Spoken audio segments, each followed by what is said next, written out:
Assalamualaikum warahmatullahi wabarakatuh. Alhamdulillahi rabbil alamin. Wabihi nasta'inu ala umurid dunya waddin. Wassalatu wassalamu ala rasulina al-amin wa ala alihi wa ashabihi ajma'in, amma ba'd. Ikhwani wa akhawati fillah, a'azzani Allahu wa iyyakum jami'an. Bersyukur kepada Allah atas segala kenikmatan yang telah diberikan kepada kita. Kenikmatan iman dan kenikmatan bagaimana kita merasakan kelezatan dalam melaksanakan ketaatan kepada Allah. Dan pada kali ini kita pun diberikan kenikmatan oleh Allah untuk bisa bertemu mengkaji bersama sahabat-sahabat Nabi SAW yang mulia. Kenikmatan yang lain juga begitu banyak kita rasakan.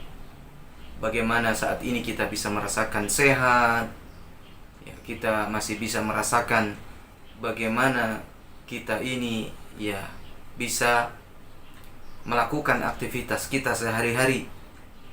Maka ini adalah kenikmatan yang begitu besar dari Allah.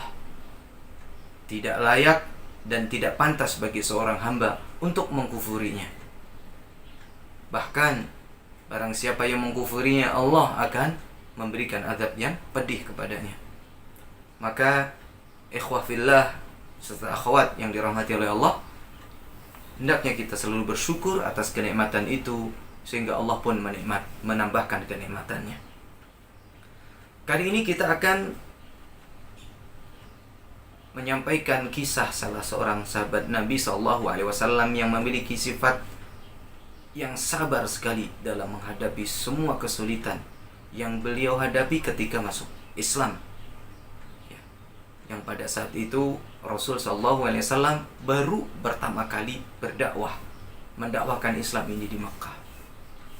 Beliau, sahabat Nabi SAW yang akan kita sampaikan ini adalah sahabat yang ke-6 dari sekian orang-orang yang baru masuk Islam. Namanya adalah Khabbab bin Al-Ard. Khabbab bin Al-Ard radhiyallahu anhu. Beliau adalah seorang budak. Namun beliau bukan seperti budak-budak pada umumnya. Rata-rata biasanya budak itu datangnya dari Habasyah, dari Ethiopia, dari non-Arab. Kalau Khabbab bin Al-Ard ini adalah seorang budak yang memang aslinya adalah orang Arab dari Bani Tamim. Sehingga Ummu Anmar yang membeli Khabbab bin Al-Ard dari pasar, karena dia melihat dari Khabbab bin Al-Ard ini, walaupun masih kecil, waktu itu masih kecil, dibeli oleh Ummu Anmar, walaupun masih anak-anak, tetapi dia lihat pada diri Khabbab bin Al-Ard ini memiliki kecerdasan dan memiliki kelebihan. Maka jatuhlah pilihan dia kepada Khabbab bin Al-Ard ini. Kemudian dia bawa pulang dan dia penasaran, dari manakah asal Khabbab bin Al-Ard ini? Ternyata dia adalah dari orang Arab. Dikisahkan oleh Khabbab bin Al-Ard pada saat itu kepada tuannya Ummu Anmar, bagaimana dia bisa menjadi budak dan sampai kepada tangan Ummu Anmar ini. Bahwasanya dulu ada kabilah Arab yang menyerang kampungnya, sehingga semua yang ada di kampung itu, dari anak-anak, kemudian wanita, semua harta, semuanya dibawa dan dirampas oleh mereka, termasuk Khabbab bin Al-Ard. Dan oleh orang yang menyerangnya tadi, Khabbab bin Al-Ard dijual sebagai budak dan sampailah ke tangan Ummu Anmar. Ikhwah dan akhwat fillah yang dirahmati oleh Allah Azza wa Jalla, Khabbab bin Al-Ard, sebagaimana tadi yang disampaikan bahwa beliau memiliki kelebihan, memiliki kecerdasan. Di antara kelebihan yang paling menonjol yang dimiliki oleh Khabbab bin Al-Ard adalah beliau memiliki keahlian di dalam membuat pedang. Maka dengan keahlian ini sama Ummu Anmar dikembangkan, disekolahkanlah kalau dalam bahasa kita. Akhirnya dia pun menjadi seorang pandai besi yang hebat. Membuat pedangnya pun bagus, sempurna.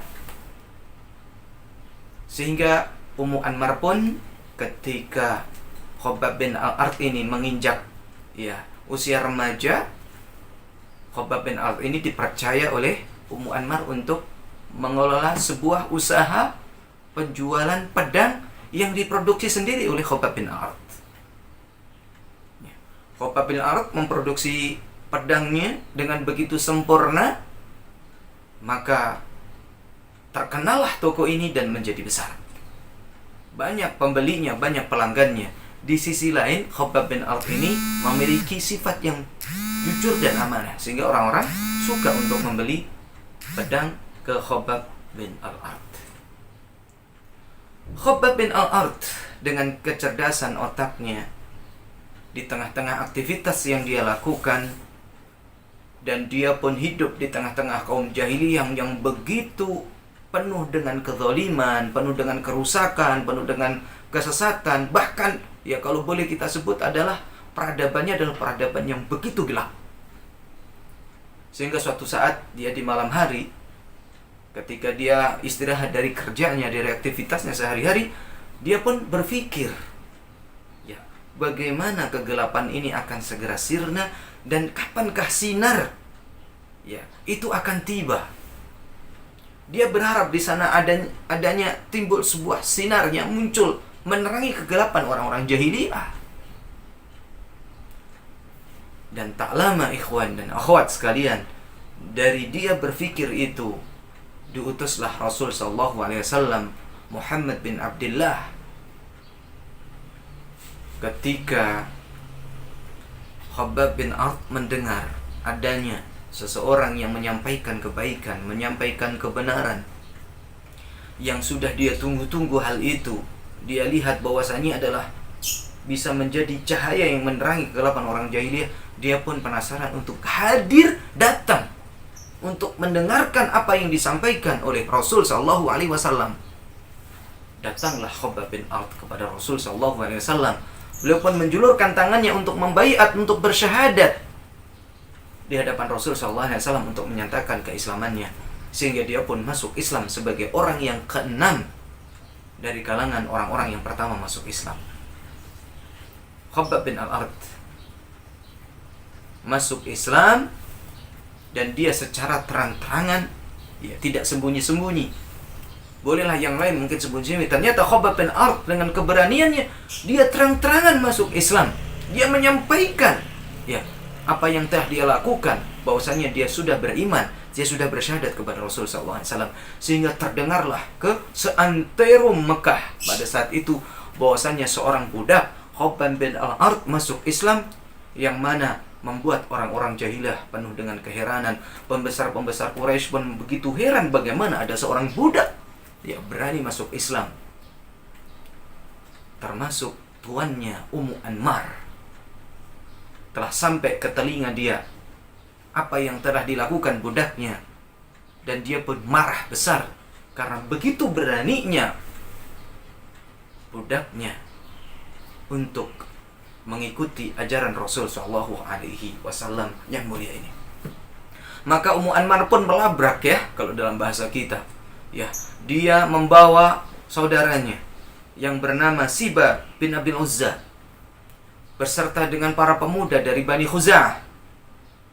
Dia bersama rombongan ini mendatangi, ingin mengklarifikasi tentang apa yang dia dengar tentang Khabbab bin Al-Arat.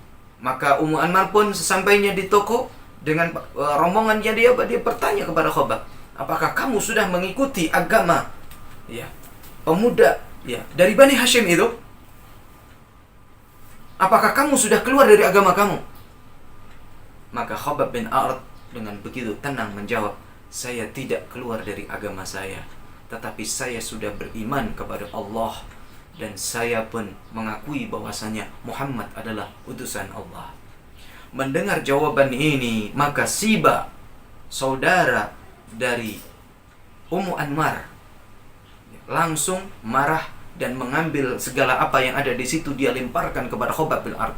Begitu juga para pemuda yang dibawa oleh Ummu Anmar tadi, melempar apa saja yang dia dapatkan, barang di toko dan di tempat pemandian besi itu, ke arah Khabbab bin Al-Arat, sehingga Khabbab bin Al-Arat pun banyak luka dan pingsan, dan tinggalkan setelah itu Khabbab bin Al-Arat dalam kondisi luka.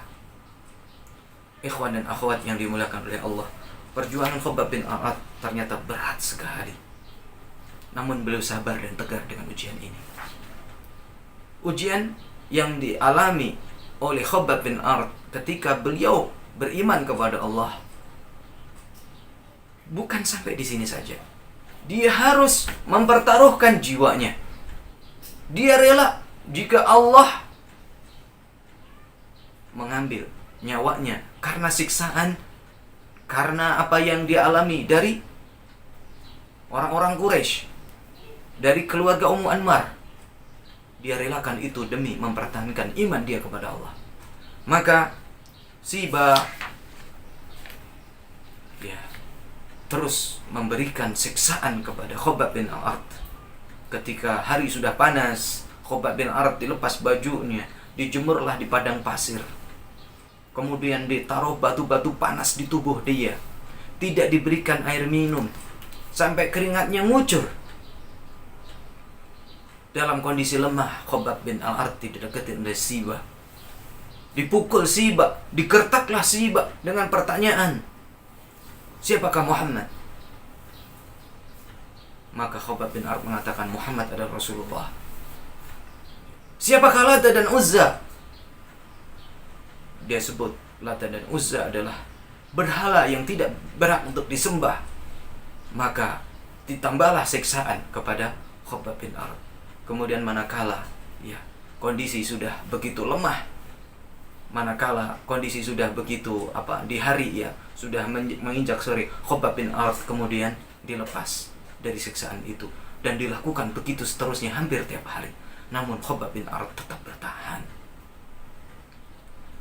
Suatu kali Rasul SAW mampir ke tokonya Khabbab bin al-Arat. Ummu Anmar melihat, dan Ummu Anmar pun ketika melihat Rasul SAW menghampiri Khabbab bin al-Arat, marah kepada Rasul SAW, dan juga marah kepada Khabbab bin al-Arat.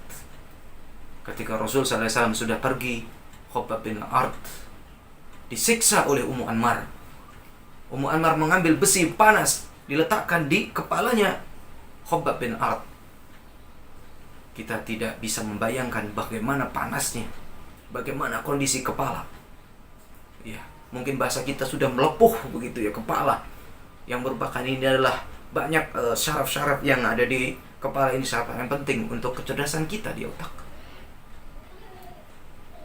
Nah, ketika itu Khabbab bin al-Arat mendoakan keburukan kepada Ummu Anmar, dan juga mendoakan keburukan kepada Siba. Akhwat atau ikhwan dan akhwat yang dimuliakan oleh Allah Azza wa Jalla, ketika panggilan hijrah tiba, maka kaum muslimin mulai hijrah ke kota Madinah. Termasuk Khabbab bin al-Arat. Beliau pun bersiap-siap untuk hijrah ke kota Madinah. Tetapi dia tidak ingin hijrah atau tidak ingin berangkat sebelum beliau dikabulkan doanya terhadap Ummu Anmar. Maka setelah beberapa hari kemudian, Ummu Anmar pun mengalami sakit kepala yang belum pernah dia alami, atau bahkan belum pernah dialami oleh seorang pun. Dia begitu teriak-teriak bagaikan anjing yang menggonggong. Keluarganya pun bingung ini, kemana harus mencari obat. Mereka mencari para dukun mungkin kemana saja. Sampai ada orang yang menyampaikan bahwa Ummu Anmar ini kepalanya obatnya adalah dengan besi panas diletakkan ke kepala Ummu Anmar. Maka dilakukanlah besi panas itu untuk ditaruh ke kepala Ummu Anmar, sehingga Ummu Anmar pun sehat kembali dan sembuh. Ini adalah salah satu dari apa yang dikabulkan oleh Allah dari doa Khabbab bin al-Arat. Kita teringat tadi Ummu Anmar meletakkan besi panas ke kepala Khabbab bin al-Arat. Sekarang melalui sakit yang diderita oleh Ummu Anmar, maka harus ada besi panas yang diletakkan di kepala Ummu Anmar. Maka setelah ini pun Khabbab bin al-Arat berangkat hijrah ke kota Madinah. Dan di kota Madinah beliau pun sudah mulai merasakan ketenangan bersama kaum muslimin di sana, dan beliau pun selalu membersamai Rasul SAW dalam beberapa event, dalam beberapa kesempatan sampai dalam peperangan pun beliau ikut, sehingga beliau pun melihat sendiri bagaimana Siba, saudaranya Ummu Anmar itu, ya, mati di medan perang ketika bermusuhan dengan kaum muslimin, dibunuh oleh paman Rasul sallallahu alaihi wasallam bernama Hamzah bin Abdul Muttalib. Maka orang-orang yang dahulu sudah berbuat buruk kepada Khabbab bin Al pun sudah tergantikan semuanya, ya, dan dia pun juga mendapatkan ketenangan hidup bersama para kaum muslimin di kota Madinah. Ikhwah dan akhwat fillah yang dimuliakan Allah, di sisi kehidupan yang lain dari Khabbab bin Al ini, beliau setelah berhijrah di kota Madinah, Khabbab oleh Allah diberikan kecukupan harta. Dengan kecukupan harta ini, Khabbab melakukan sesuatu yang tidak banyak dilakukan oleh orang lain. Apa yang beliau lakukan? Beliau selalu meletakkan harta di sisi rumah beliau, yang apabila ada orang mengambil, misalkan ada orang fakir, miskin mengambil, ya, seberapapun yang dia mau dari apa yang disediakan itu, dengan begitu mudah, tidak harus minta izin dulu kepada Khabbab bin Al, ya. Dan beliau lakukan setiap hari, setiap saat, ya. Setiap beliau melihat di situ uangnya nggak ada, ya, beliau taruh lagi, sehingga orang yang datang yang sekiranya butuh diambil. Subhanallah, Khabbab bin Al-Ard diberikan kecukupan, dan beliau pun dengan kecukupan itu berderma kepada orang lain tanpa mengharapkan pamrih.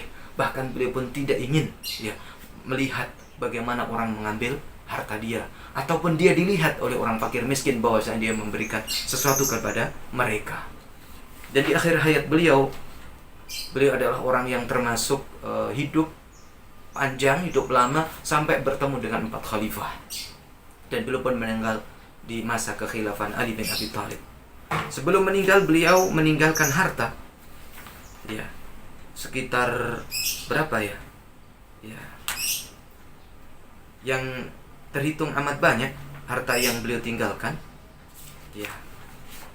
Dan beliau menangis, ya, kurang lebih 80.000 dirham, ya, kurang lebih 80.000 dirham. Ketika beliau mau meninggal, beliau menangis. Dan orang-orang yang sudah mendatangi beliau karena dalam kondisi sakit dan ada tanda-tanda untuk meninggal, orang-orang yang hadir pada saat itu, ya, bertanya, mengapa Khabbab bin Al-Ard menangis? Beliau mengatakan, saya memiliki 80 dirham yang saya simpan di sini, ya, tempat saya. Sebenarnya saya tidak akan pernah menyembunyikan kepada siapapun harta yang saya miliki, dan saya tidak pernah menghalangi orang yang memintanya, tetapi saya masih punya. Saya menangis adalah sahabat-sahabatku yang mengalami musibah yang sama dalam perjuangan dakwah, dalam perjuangan mempertahankan iman, dalam mempertahankan ketakwaan, dalam mempertahankan bagaimana menjadi seorang muslim, ya, mereka sudah meninggal lebih dulu, sudah dipanggil oleh Allah Azza wa Jalla. Sementara mereka tidak mendapatkan dari rezeki seperti yang saya dapatkan. Saya takut jika rezeki yang diberikan kepada saya ini adalah termasuk ta'jil busyra.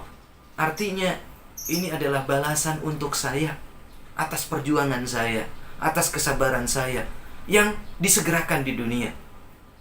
Padahal apa yang disediakan oleh Allah di akhiratnya adalah lebih besar, sehingga kebaikan itu terkurangi karena sudah didahulukan kebaikan itu untuk saya sebagai balasan untuk saya di dunia.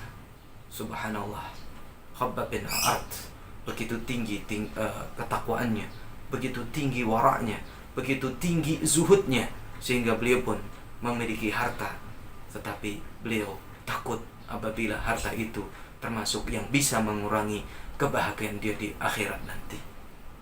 Begitulah ikhwas dan akhwat sekalian, kisah Khabbab bin Al-Ard yang begitu memberikan banyak kepada kita inspirasi bagaimana perjuangan beliau, bagaimana keimanan beliau, bagaimana ketika beliau mendapatkan, ya, rezeki di dunia ini, apa yang beliau lakukan, dan bagaimana perasaan beliau ketika beliau mendapatkan kecukupan kehidupan di dunia ini. Dan di akhir dari kisah ini, ketika beliau meninggal, termasuk karena beliau pada saat itu adalah meninggalnya di masa kekhilafan Ali, ya, Ali bin Abi Thalib pun berdiri ya, ikut ya, mengiringi jenazahnya sampai ke kuburnya. Dan di hadapan kuburan itu Ali bin Abi Thalib mengatakan, semoga Allah merahmati Khabbab.